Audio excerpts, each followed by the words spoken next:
What's up, guys? We are back here for another vlog, and this one is we're installing some more parts. The last one we ended off, I didn't have the lines for the turbo I needed. Well, they're on.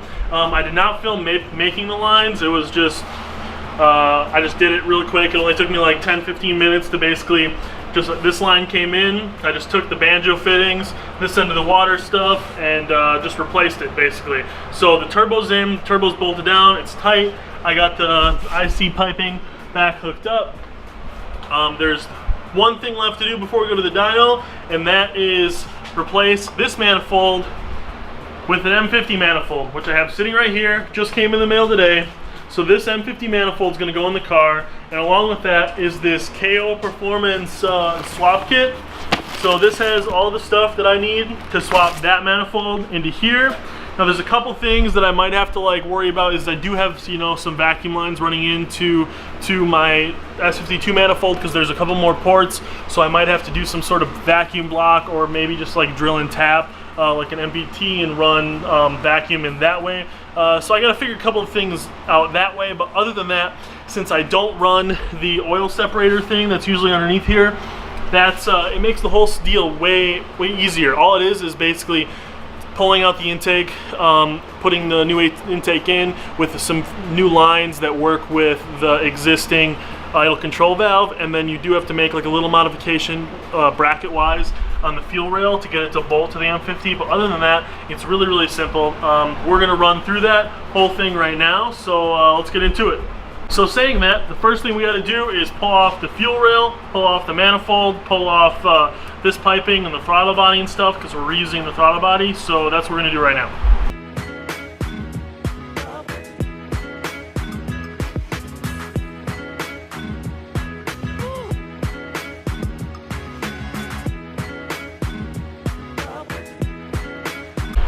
Okay, so now we got this out. The main thing you're going to be taking off here is the idle control valve. Now, if you do have the oil separator, you will be taking that off as well, of course. And if you do buy this kit from KO, it does come with printed instructions. So that part I'm not going to go over because I don't have it. But if you do buy it from them, which I'll put the link in the description for this kit, comes with the manifold and everything in this box. It's the whole swap kit, so it's really cool. So that'll come with that. So I'm just going to go over what we need to do for the idle control valve, not the oil separator. So starting out, we basically just need to connect this little plastic clip right here into here. We kind of need to build like this little hose deal.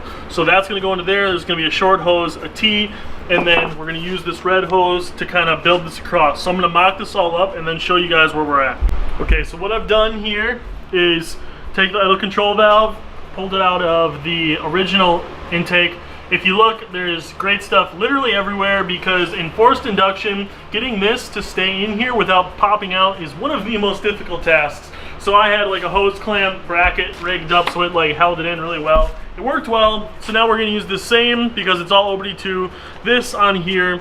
When we build our little hose here, which I'm going to show you what I just explained, will work if you are running the oil separator. If you're not, where originally, let me see if I have it here, where originally this would be T'd, this half to my right goes to the oil separator. Well, I'm not using that at all. I just need the spot that goes over here, 90s, and then comes to the idle control valve. So, especially running forced induction, you do not want any spots the air can get out whatsoever, or even a chance. So my dad is at Home Depot right now getting another 90, because kit only came with 190 for over here. So then the oil separator technically is taken out of the system. So that's the plan. That's what we got to do. And then another thing as well. So here is the M50 manifold spot for the stock air temp sensor. This comes out, and what we're going to do is it comes with this fitting that I put some tape on, and this gets threaded in. Now this, if you're running the oil separator, you're going to use this for that, but if you're not, I'm going to use it as a vacuum line. Alright, so now I have everything ran that works with this system, with the forced induction, with only running the idle control valve and not the oil separator. Now this T, I took a piece of hose off this end for the short piece. This T comes in here if you're running both the idle control valve and the oil separator, because this side goes to the other part. So since I'm not using that and I'm running forced induction and I don't want any chance of blowing lines or anything like that, I got another elbow. So I'm just elbowed around you right here to position this exactly. This is pretty much where it is on the M52 or the S52 manifold and M52, which this puts this right in the right spot to connect to the bottom of your little elbow after your throttle body. So this little spot right here, like I said, I'm going to be using for an air line instead of the oil separator line. I'm going to use this air line that's existing there, and then there's another little bar piece right here. So that's exactly the amount of air lines I need. I replaced all the gaskets. It comes, this kit comes with a new set of gaskets here and here. I've replaced those out.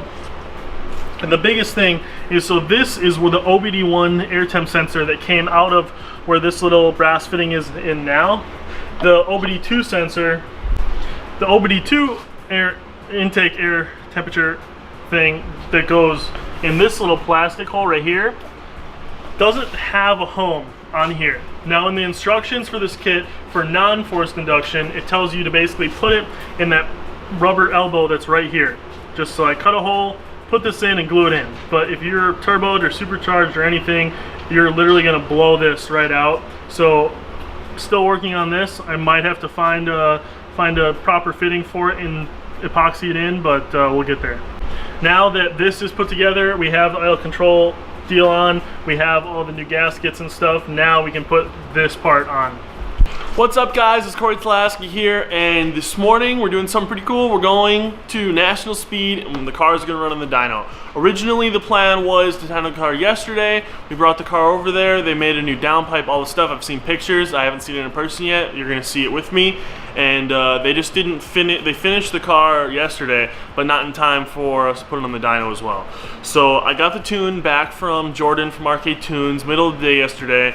I have a new wideband sensor and a new O2 sensor, so I gotta pop those couple things in, and then we're ready to go. I gotta make sure I reset the boost, and I'm excited. I want to see what this thing makes. One thing I am kind of bummed about is I wasn't able to get the M50 manifold in on time, and the main reason was I didn't have the proper. They make a really cool OBD2 air intake temp sensor, a slightly modified one that threads into this, so you don't have to drill a hole anywhere.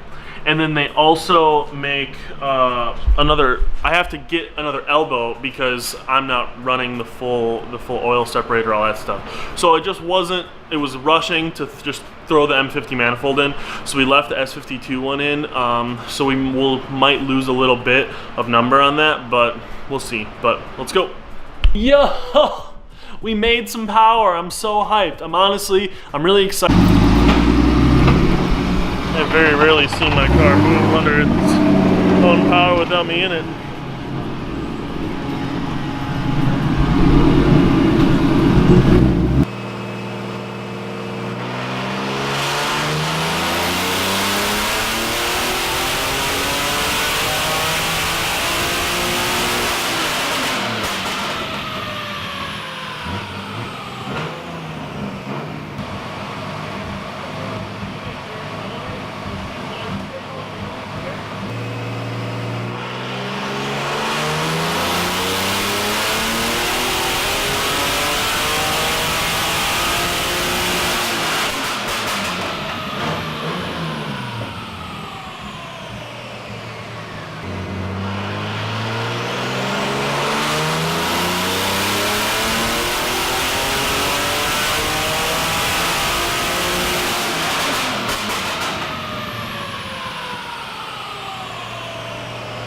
Alright, so you guys saw the runs. We literally made 400 horsepower, 400 horsepower, 400 horsepower, 400, we did more runs than what I showed you in the clip, but every time it came up to 400 horsepower. Our boost gauge was reading higher, which is also our boost controller, but something didn't line up. So Vlad, the tuner, and we all just decided, like, the boost controller is not working. It's literally boosting at spring pressure in the wastegate, and that's it. So I'm gonna change spring wastegate pressure. I'll talk about that coming up. I'm kind of tossing this little clip in here because I didn't cover it before. So you guys saw the dyno. Now we're gonna jump back to putting the new manifold on, and then we'll go back to the dyno. So enjoy. Okay, so flash forward a good amount of time. We have the proper 90. We had to skip 4 today because I tried to use this 90, which fit really tight inside, but it wasn't enough, not enough barb. When you run the two hoses together, it doesn't go on enough on one leg. So, but this was trying to like do it fast overnight so I could get it on the dyno. So we have the proper 90 in here. We have all this set up. Try to get the idle control valve as close to here as possible so it doesn't hit everything below here. And then here is another cool thing as well. So we did take the OBD2 sensor and just took and threaded the little end plastic, which you can't get much, but just a little bit, and grade stuff around it, thread it in, a little bit grade stuff, left the O-ring on, and it's solid and in there and sealed up. So that's a good way to do it, besides the instructions, which tell you to basically super glue it into a rubber hose, which is not a good idea, especially if you're forced induction. So I capped this off right here. On the M50 manifold, there's 2 ports here that are not drilled out. We drilled them out and put little 1/4 inch MPT fittings in them with barb, so we have basically vacuum ports. And then this is your brake booster port, and then you have a little tiny port right here as well. So now I'm gonna put the idle control valve on, which is right here, and then we can pop this bad boy in the car.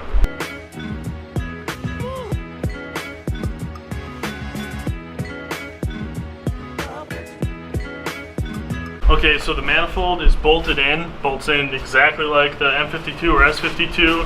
The throttle body bolts right in. Just make sure your bolts aren't bottoming out. I have 2 additional 1/4-20 washers to what the stock little washer is. Make sure your air lines are run properly and not in contact with your steering column, which is pretty easy if you're running anything behind the engine. Since I have a lot of stuff coming through the firewall, there's lots of stuff close to there, so you just gotta make sure it's out. You can see kind of how, so the brake booster goes to the same spot right here. I have my line coming from my wastegate going to this next one, and then I have just an open sealed one right here. This is what is basically just like an auxiliary input. Like tomorrow on the dyno again, Vlad, the tuner, is going to use this so he can read boost on his computer. And everything else is really exactly the same. Make sure, I did have to cut like some zip ties because originally the S52 air intake temperature sensor is like right here underneath, and now it's moved to back here, so you just got to make sure that wire can get there. And that's pretty much it. The next thing, the last thing to do with this whole deal is getting the fuel rail in, and the holes are not in the same spot as the other fuel rail, so you actually have to cut off this little tab that's for the O2 to hold the O2 sensor just like in place there, so that's got to go. And then you might have to trim a little bit up here. We're going to do that right now and see to what extent we need to trim to get this thing bolted down. And then there's little brackets that bolt through here and then extend over here, so we'll see that in a second. Obviously, if you do any cutting on this, just make sure that either your injectors are sitting in the holes, just to make sure every hole is sealed up, because you don't want anything to get inside the engine, especially where there's fuel. So we cut off the little tiny bracket here that held this part of the O2 sensor, and then on this little corner of the original mount, we just kind of basically took off the chamfered side of it. So we'll clear this, and then everything popped in nicely, and then I'll show you the little brackets that we're using to bolt this in. Just using these little offset brackets, basically it'll bolt just like that, so it'll allow us to bolt the fuel rail down. Alright, so brackets bolted in, fuel rails in and tight. I just zip tied this little O2 sensor receiver there, the bank one, because I cut the bracket off for it. Downpipe in, turbo blanket on, the downpipe's connected down there, lined up the dump tube with the hood, the hole in the hood. Ready to start it up and make sure there's no vacuum leaks, because that's the biggest loss of power and the biggest frustration. So.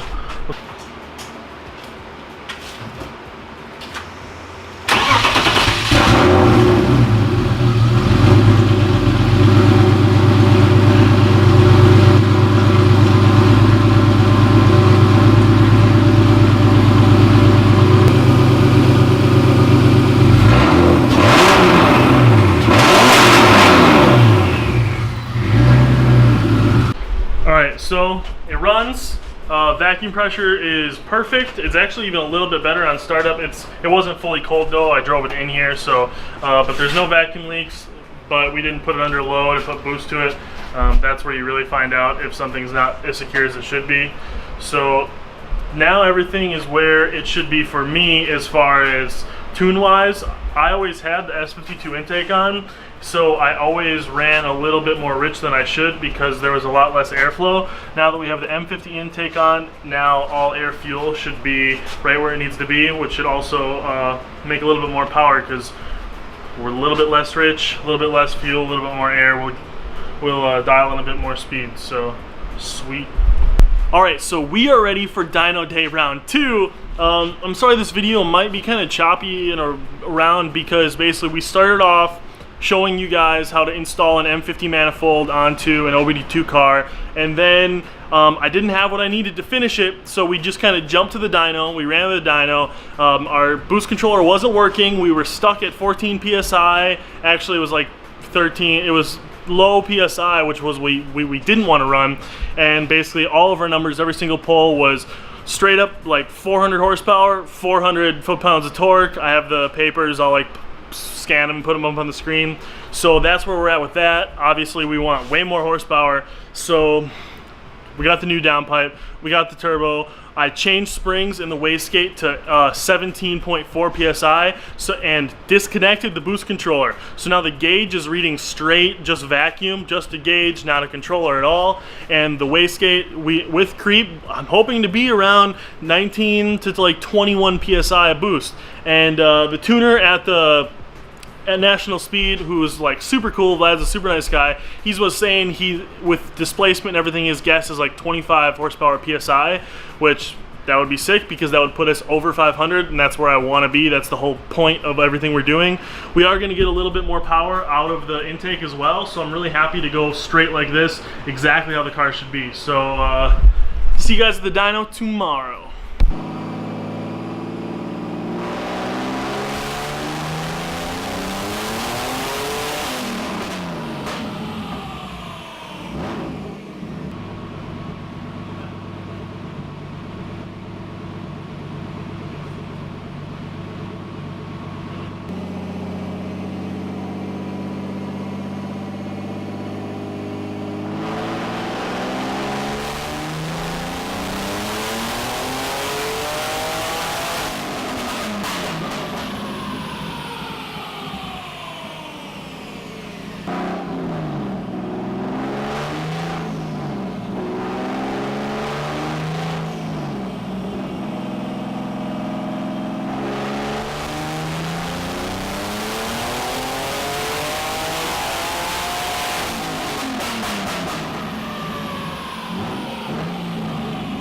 Yo, we made some power. I'm so hyped. I'm really excited because that was the whole goal. I mean, after putting the car on the dyno now, with what we changed and how much more PSI we were running at with the different downpipe, the new turbo, everything, I know that I was not where I wanted to be before.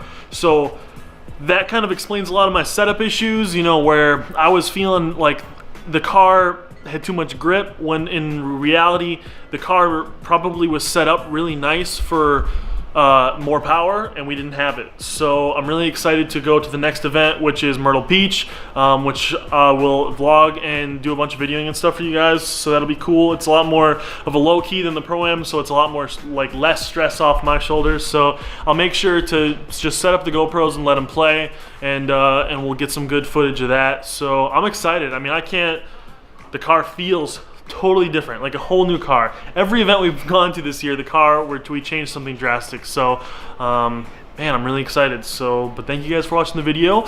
Like, comment, subscribe, share. Hit up my Instagram down below if you want to keep like up to date with what I'm doing when I'm not posting videos. That is definitely the place to do it. So, thanks. Peace.